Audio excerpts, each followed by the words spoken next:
I would like to welcome everyone attending this webinar, wherever part of the world you may be.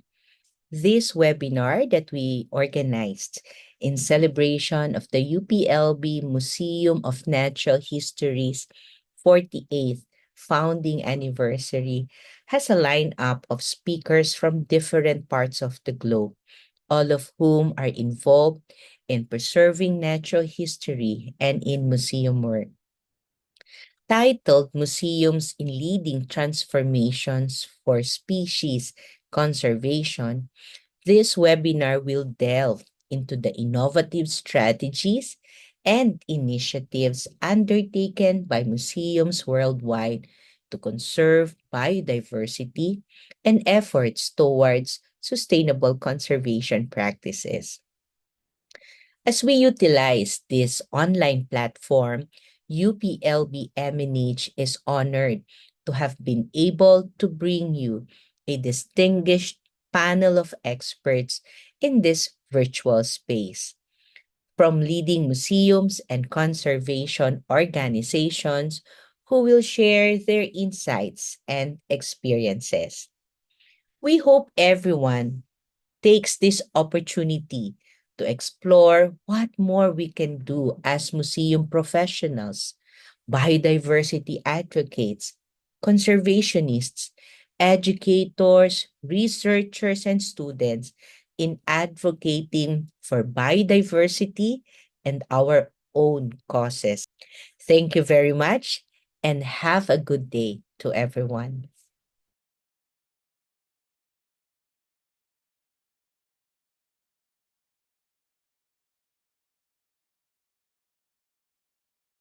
Hello, everyone. Good morning here in Edinburgh and good afternoon in the Philippines. Maybe even a good evening to some attendees. Regardless, greetings to everyone here in Zoom, wherever you may reside in other parts of the world. And thank you very much to the University of the Philippines Los Baños for inviting me today. I am honored to be part of your celebration. My name is Yohana. I design exhibitions at the National Museum of the Philippines, and I am currently here in Edinburgh awaiting my graduation for my master's in Heritage and Exhibition Design. All that I will be talking about here are both theoretical ideas and real life examples that are based on my 9 years of experience in the museum world and new concepts that I have learned in my master's. Over the past years, I had the opportunity to visit museums here in the UK and in Europe. And throughout my presentation, I will show examples of what I have seen and have captured in my museum visits. As I am a photography enthusiast, I love documenting exhibitions in particular. All photographs and videos that you will see here are taken by me, unless you see a copyright symbol in the slide. My presentation focuses on museum interpretation. Some of you may have not yet heard about this. I certainly only learned about it in 2018. My title is quite straightforward: Beyond the Wall Text, Museum Interpretation Techniques for Natural History Exhibitions.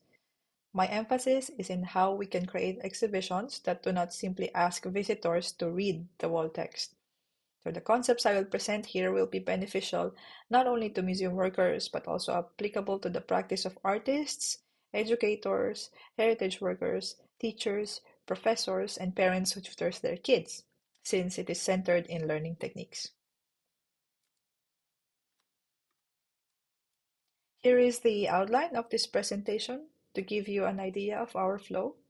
So we'll talk about what is museum interpretation, why interpret, and characteristics of interpretation, techniques of interpretation, and we'll go into detail about each one of them. So first of all, what is interpretation? Interpretation is the way we communicate stories and ideas through the use of original objects, by first-hand experience, and by illustrative media, rather than simply presenting factual information. So rather than presenting factual information, this is according to Freeman Tilden. He's dubbed the father of interpretation, of heritage interpretation, and he wrote this Principles of Heritage Interpretation. So the emphasis lies in beyond simply conveying information. The difference between a museum and an academic book is that you don't just state facts as it is written in wall texts, So an example here to prove that point is this Rising Tide Art and Environment in Oceania exhibition at the National Museum of Scotland in Edinburgh.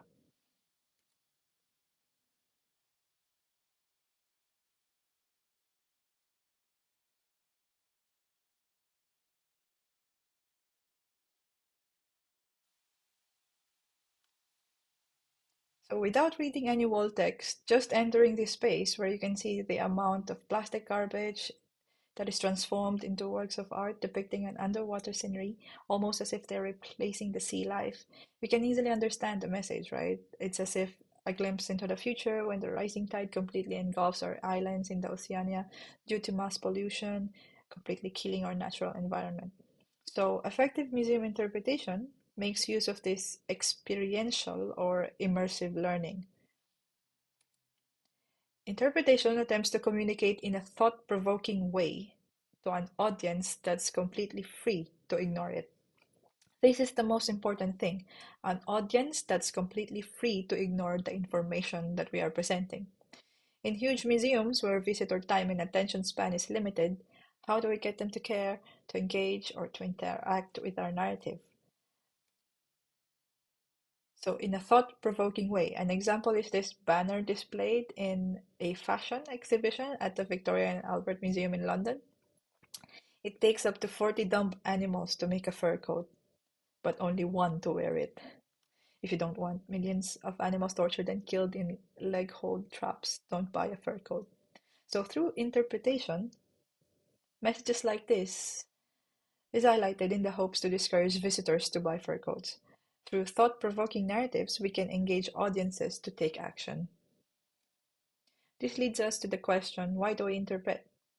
The fact is, different people learn in different ways, and we cannot rely on just one way of presenting information. We have to layer for audiences. Layering in exhibition design is a method wherein information is presented in different ways that are accessible to visitors of different backgrounds, interests, and disabilities. In this diagram, we see three types of learners according to the Active Center of English Training. Visual learners prefer seen or observed things such as pictures, diagrams, demonstrations, displays, films, anything that appeals to the eyes. Auditory learners prefer the transfer of information through listening, either to spoken word or music and ambient sounds.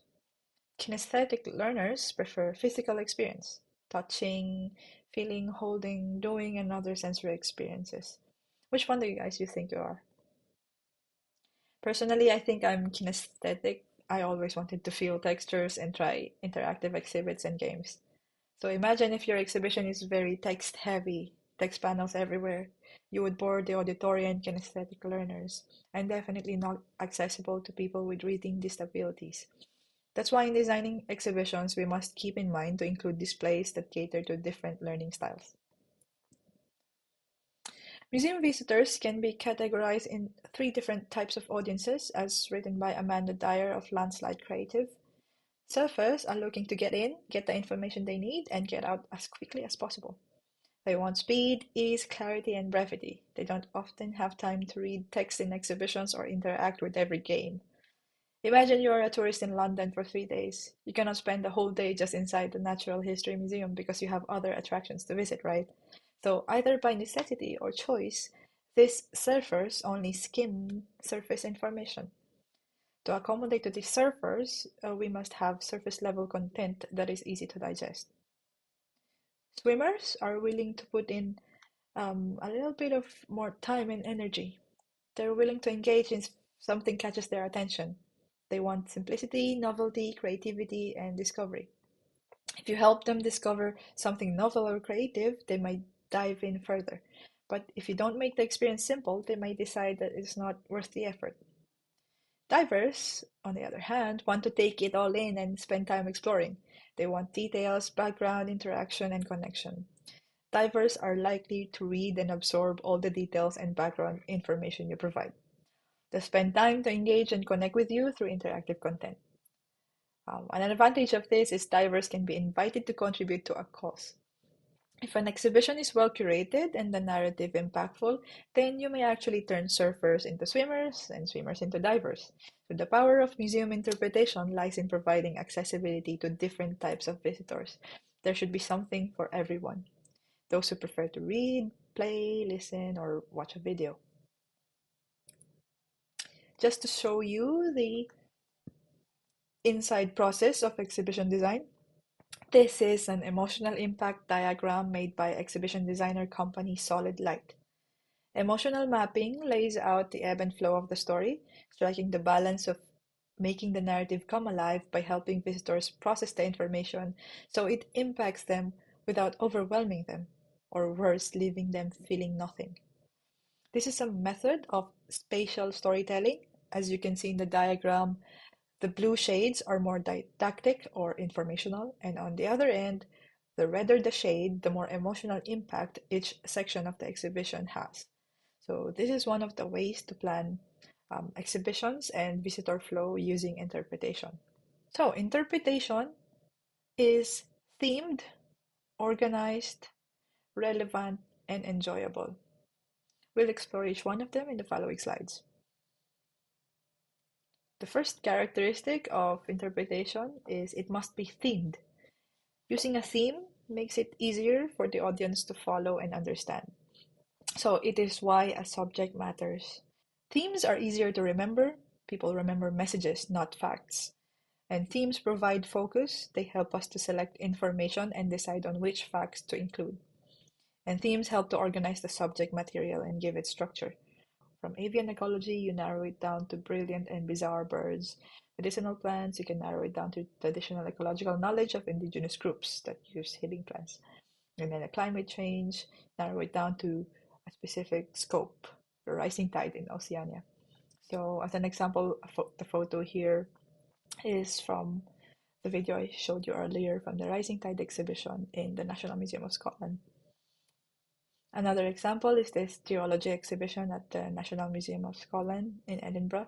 The theme is Restless Earth, so it is not just a collection of rocks by classification, but in accordance to the curatorial theme of rocks and minerals that have shaped and changed our planet over time. In relation to that, information must be organized and easy to access. Bite-sized chunks of information should form a coherent narrative, and you use sub-themes to tell stories. Case in point, this Birds, Brilliant and Bizarre exhibition at the Natural History Museum in London, which I visited recently. So they have the sub-themes. Birds are dinosaurs to show the prehistoric part, and then it goes to the contemporary part, birds today, with even more subsections being young, sensing and intelligence, and flight and migration. So about characteristics of birds today. And the final section is under threat, which you insert all the themes of conservation and protection of species. One such sub-theme is the evolving bird beaks. So if you can see in this video, the projections slowly change, which is an animation of how beaks evolve over time. So in the caption it says, evolving bird beaks, beaks dramatically differ across the 11,000 bird species living today. Another glimpse of the exhibition, they use a lot of textile banners to create the sectioning and the organization of the exhibition. And this creates texture and depth to the exhibition space. As some banners are actually, as I mentioned earlier, strips of textile here, and you can see through the next section, so it makes you curious about what's next. So the effective use of exhibition design to organize information. Organization of information can also be done through graphic design. One example is this text board, not in a natural history exhibition, but I included it here just too good of an example to not include. So this is a text board from the Grayson Hall Farm and Workhouse in Norfolk, where they separate chunks of information into separate themes or topics. So there is text hierarchy. When we say text hierarchy, it's a system which uses typography or the size, font, and layout of different text to create a division and show the audience the order in which they are supposed to read or where they can find specific information within a layout. This is useful for visitors who are in a hurry or do not wish to read everything, since at one glance they can easily find the portion that they're interested in before moving on to other sections of the exhibition. So again, we're catering to surfers. Information must be relevant. Try to make ideas familiar. Use universal themes and make it personal. So, for example, this text board in the ZSL London Zoo. So, does your dad grunt at you if you wake him up too early? Gorillas sound like that most of the time. They beat their chests with their hands to communicate too. And this one, another one, I want to walk like you with arms longer than their legs. Gorillas walk on all fours using their fists as front feet. Try it out here and see if the skill runs in the family. So it's encouraging visitors to participate and create that relevance between family members. An interesting display I found at the Royal Botanic Garden in Edinburgh is this harness worn by an arborist or those who manage the health and safety of individual plants and trees. In a way, this is to show the people behind the scenes and create relevance to people working in conservation. I was happy to see the Philippine eagle in this exhibition too. Of course, it is highlighted in the under threat section. So aside from our Philippine eagle, there are also other birds shown here that are near extinction from other parts of the world. So even international visitors are encouraged to relate to the issue of species preservation. Another interesting point in relevance, I saw this hope tree. You can see in the flyer, when you leave, remember the Royal Botanic Garden Edinburgh in your will. So these are names of donors who named the Royal Botanic Gardens as their beneficiary after their death. So they encourage, people to donate after their death. So that is an interesting way of establishing relevance and also a way to accumulate funds for your institution, and in this case for the garden's conservation efforts. Information must be enjoyable. Some examples include tactile interactives, so you have to engage emotions and curiosity by using hands-on experiences and eye-catching designs to appeal to different learning styles. So this example down here is the bird beaks, excuse me, that you can touch, and this digital interactive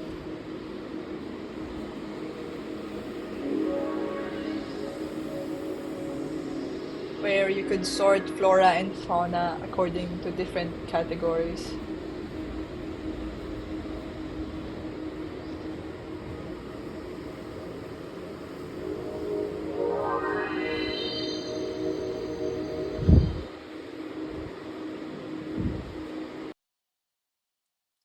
Another example of an enjoyable interactive is this visualization of how temperature of an alligator nest affects whether their eggs are male or female.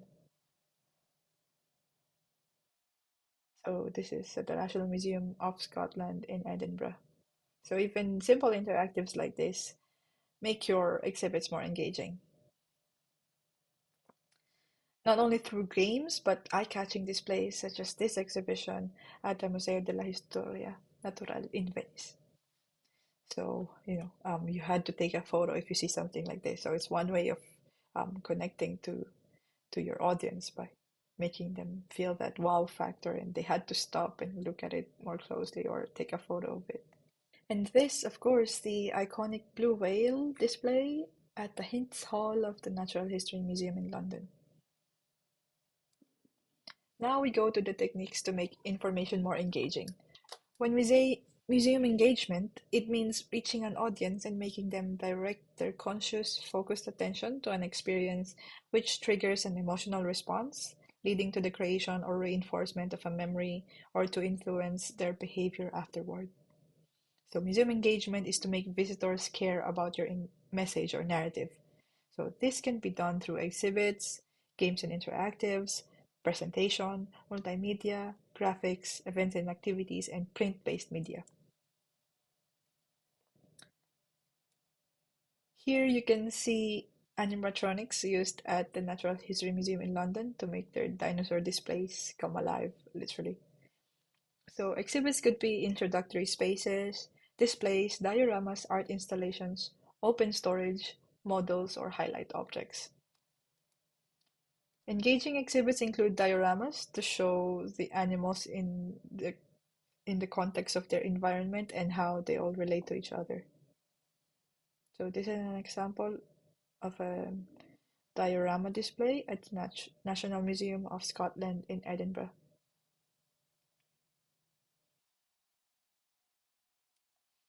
An interesting interpretation of the natural history exhibit at the Horniman Museum and Gardens in London is this art installation by Karen Dodd of fabrics made to look like coral reefs in their ongoing cycle of life and death. So you can imagine an art installation like this can appeal not just to environmentalists but to other audiences as well, like textile artists. So it's a good way to widen your audience. Presentation is the overall aesthetics of your exhibition. It includes spotlighting, ambient lighting, negative space, ambience, color, atmosphere, and aesthetics.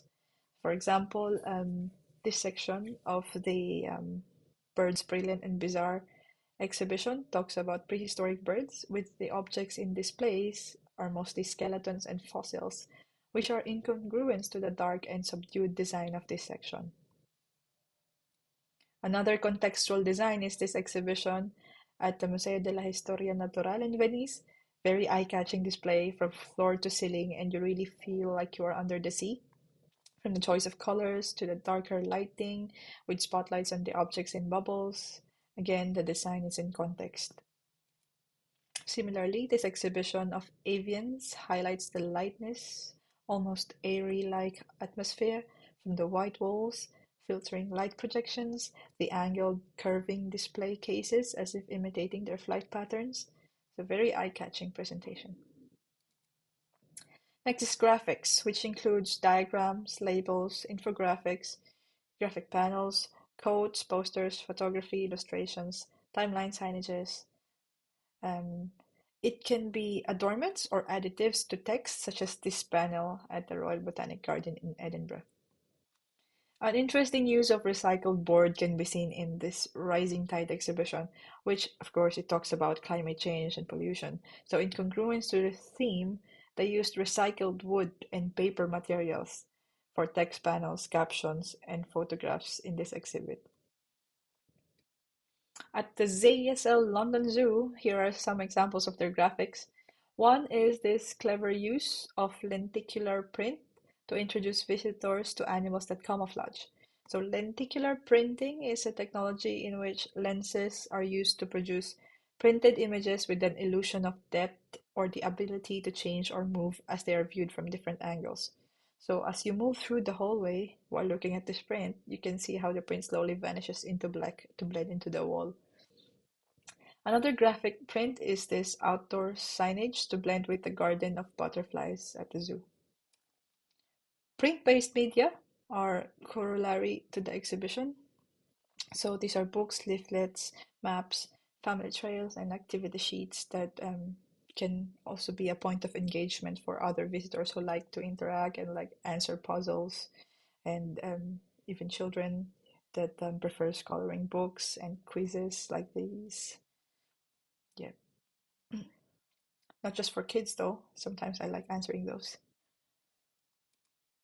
Games and interactives are my favorite type of interpretation technique.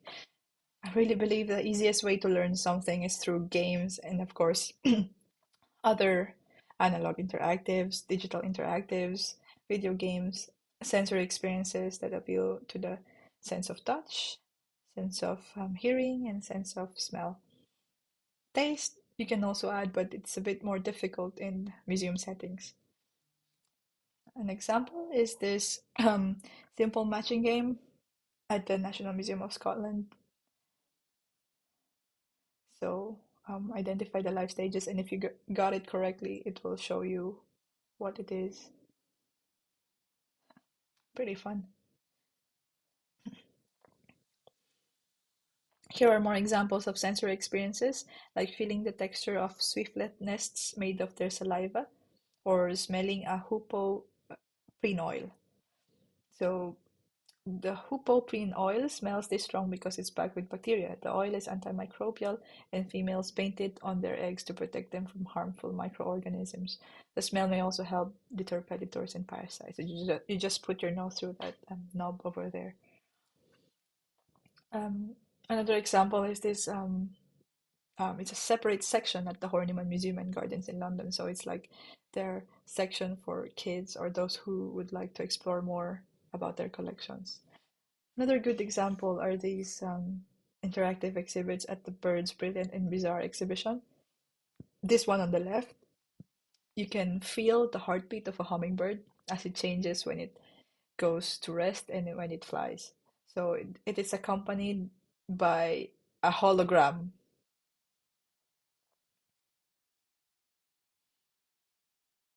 and it shows you the heartbeat per minute. The one on the right is you assume the role of, I think it was a jay, is it a jay or something? But you have to hide your acorns for winter, so you have to remember where you hide them and you have to find a good hiding place. Otherwise, magpies and crows and cats steal them from you.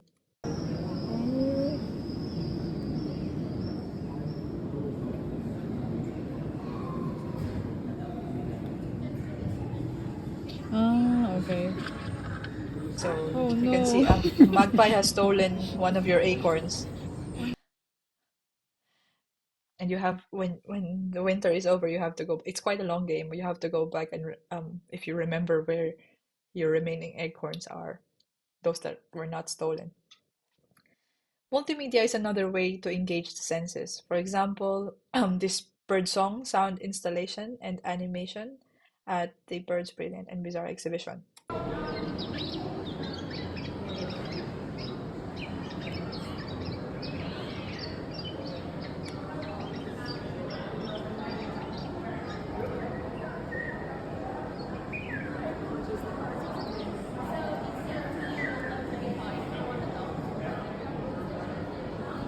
So the lines represent bird calls across the globe, changing from cooler blues to warmer oranges and reds when a species lives closer to the equator. A good idea for multimedia are spaces in exhibitions to pause and rest while still learning from a video presentation. So at the Museo della Historia Natural in Venice, I saw these curious animations of animal perspectives when they move. So the one on the right is a viewpoint of a rabbit that bounces, jumps erratically, and perspective of a snake. So it has a low, slithering viewpoint. I assume it is geared towards children, but it is an interesting addition to the taxidermied animals in the cases and the movement marks they make on the floor as shown here. By the end of this Birds Brilliant and Bizarre exhibition, there is a space to sit and watch the projection. It's pretty calming, actually. It's a projection of an imagined future in 2050 where the UK has reached net zero targets for carbon emissions, and 80% of electricity now comes from renewable energy. Across the country, bird populations are bouncing back and thriving in connected habitats, and cities and towns give space to nature, allowing restored woodlands and wetlands overflow with bird life. So this was an interesting and hopeful end to that exhibition. It comes right after the under threat section. So at least the exhibition still ends with a hopeful note, positive note. At the Museo de la Historia Natural, as I showed you before, these exhibitions actually have ambient sound that enhances the immersive experience.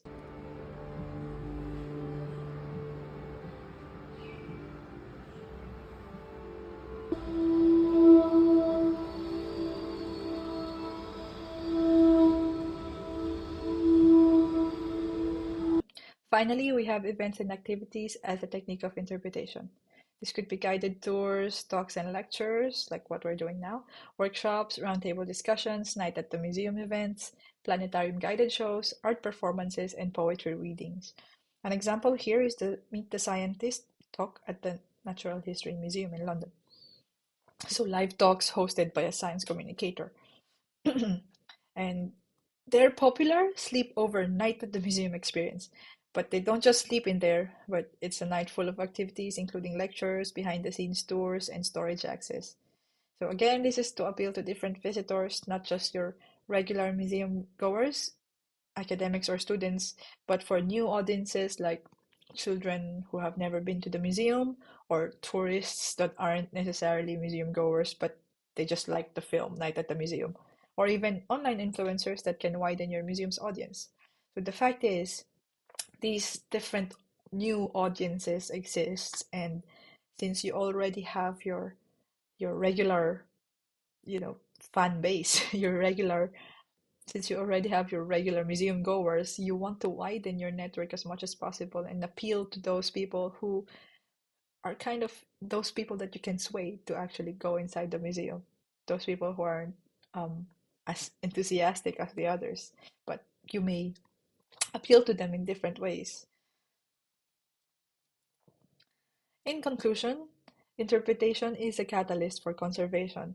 Through effective museum interpretation, we engage visitors emotionally and intellectually. We build connection between humans and nature and inspire action for species conservation. So, by telling compelling stories about natural history, museums lead transformations in public understanding, driving conservation efforts for endangered species. Effective interpretation may make audiences change their mind about something like not buying fur coats anymore or reinforce an existing belief system. Through engaging museum exhibitions, you can inspire a child's interest in nature, encourage visitors to participate in local conservation efforts, or spark a student's curiosity about natural sciences. In any case, museums are important spaces for learning and reflection. By continuing to improve our interpretation techniques, we can develop exhibitions that connect with people and gently encourage them to consider their role in protecting biodiversity. Through thoughtful museum interpretation, we can play a part in supporting species conservation efforts, one exhibition at a time. Thank you very much for your time. Again, I'm Yohana Frias, exhibition designer and museum professional, and feel free to connect with me through my contact addresses. Cheers, everyone.